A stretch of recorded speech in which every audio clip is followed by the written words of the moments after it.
It's TGI Friday and we have a packed show for you, so let's get started right now.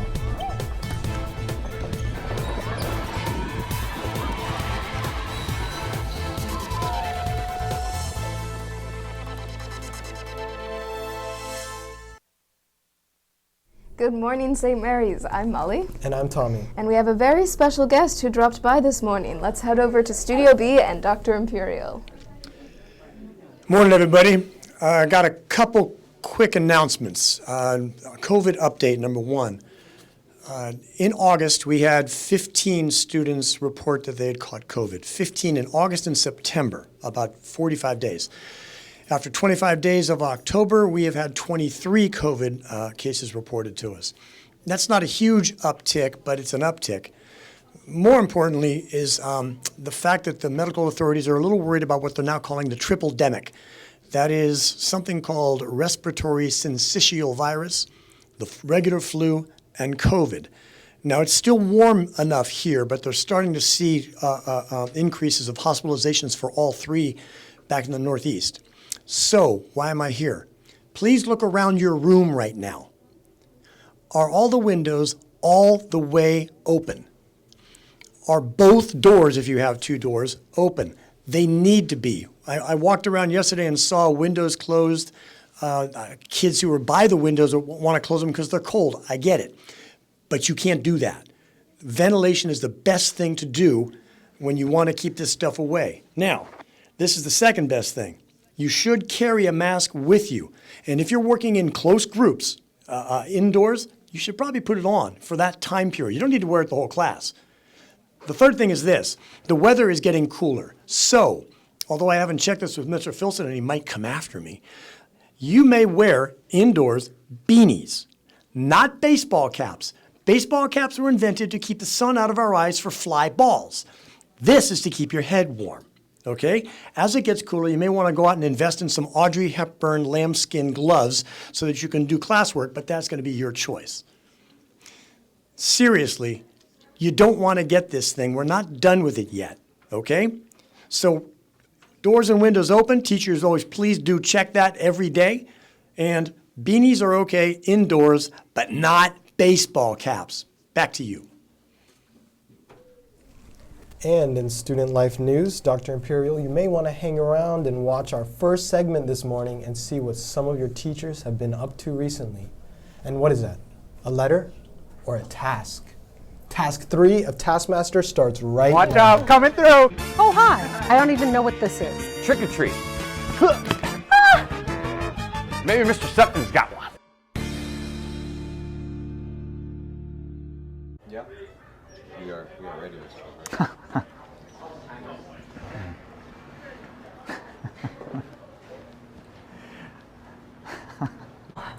I'm almost done, I hope. Okay, I don't see an envelope. There's one.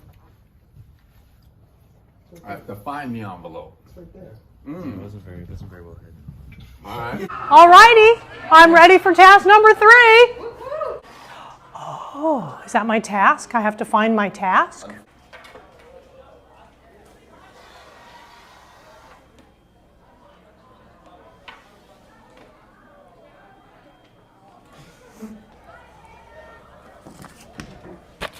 It'd be nice if you all gave me a challenge for once. Ah, gosh. Create and wear the most stunning Halloween costume using only the materials you find in your classroom or on campus.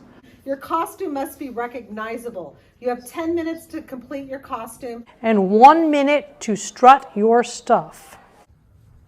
Most stunning costume wins. Your time starts now. Stunning costume. Well, I'm not going to go any farther than my own classroom. All right, what are you going to follow me around? I can go anywhere on campus, right? Yes. Okay. I'm thinking about which one I can do the best with. Mary's weightlifter. It's in Filson's office. God. Oh.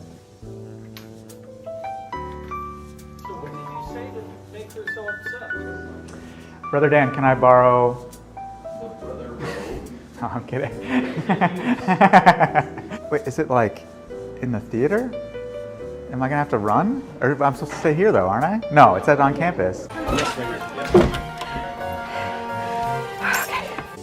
How long do I have? 7 minutes?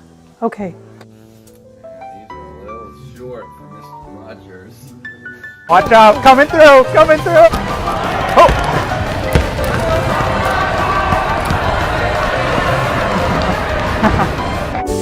Maybe I'll go ahead.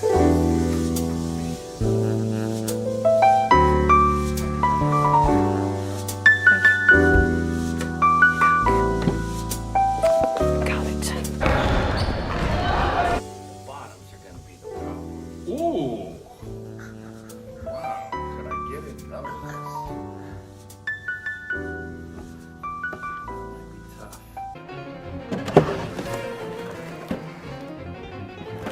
Better than nothing. Now I have a minute. You have a minute to go strut. Can I go through here?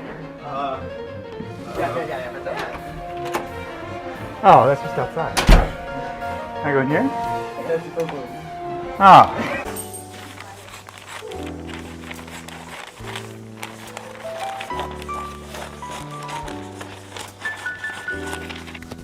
I need a baseball hat.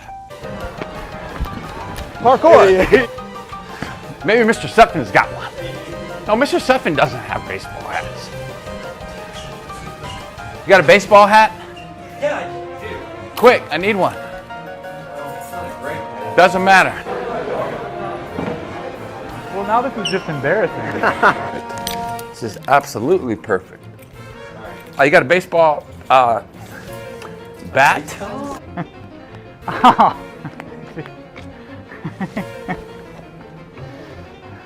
Wow. I didn't know this was here. Hello? Hi. Give me love. Just hanging out here playing a little baseball.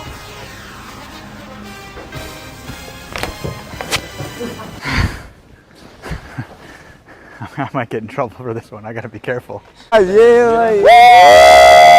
Just playing a little baseball here. Better up, pitch and baseball. I need an A next turn. I am done. I have strutted. Obi-Wan, please help us. You are our only hope. America's game. Hey kids, remember to sit in the front row, take out your earbuds, and do your summer reading. I'll give you $1 if you answer one of my questions in class. Miss Molinelli, where am I supposed to be right now? Happy Halloween. Please follow the link in your email to vote on the most stunning costume or go to the following link on your screen right now. It's tinyurl.com/taskteacher3.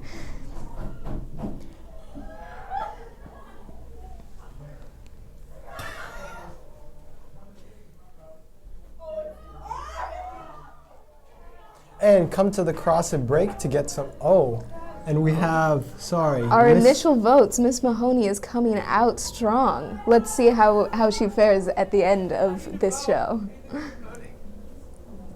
And come to the cross and break to get some apple cider and caramel apple lollipops to celebrate the fall season. At lunch, we will play a game called Haunted Chairs, a spooky edition of musical chairs.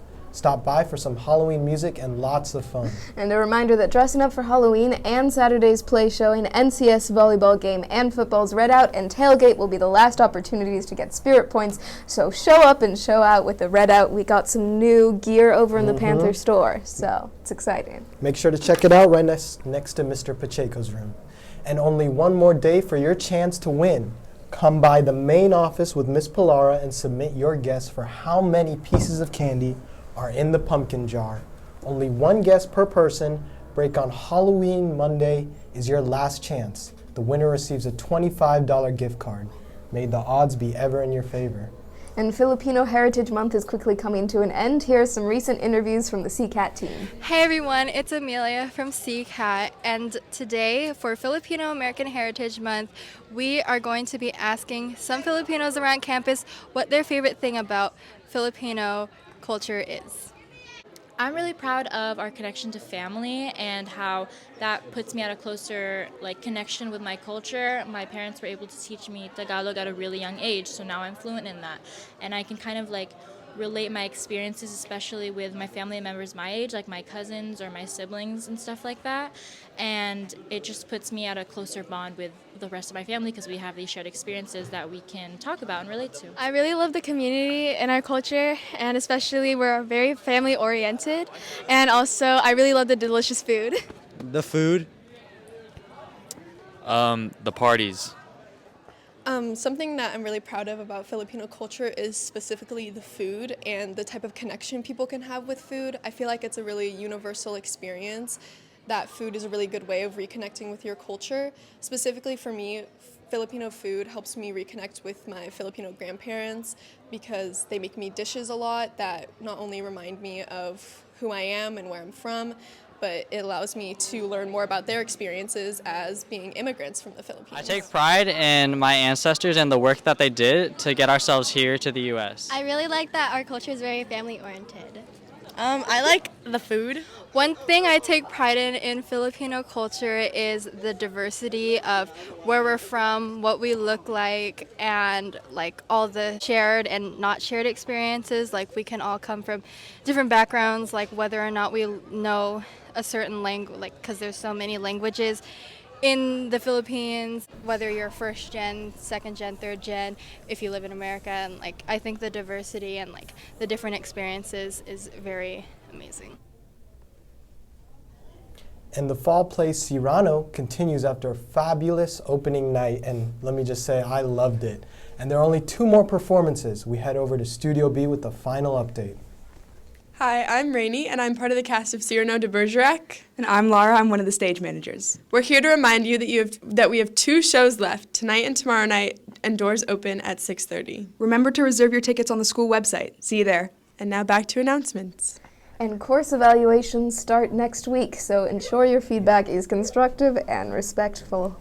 And our friends with the Senior Project Inclusive Community Team wants us to share this special LGBTQIA spotlight. Hi, my name is Malachi from Inclusive Community, and today I'm introducing Billy Porter, a renowned queer actor, singer, writer, and director.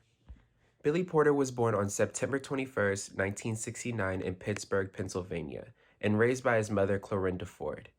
Being born into an extremely religious family and a sexually abusive stepfather took a heavy toll on Porter. However, he held on to his perseverance. Porter attended Taylor Alderans High School in Pittsburgh, as well as Pittsburgh School for the Creative and Performing Arts, where he studied acting, music, and dance.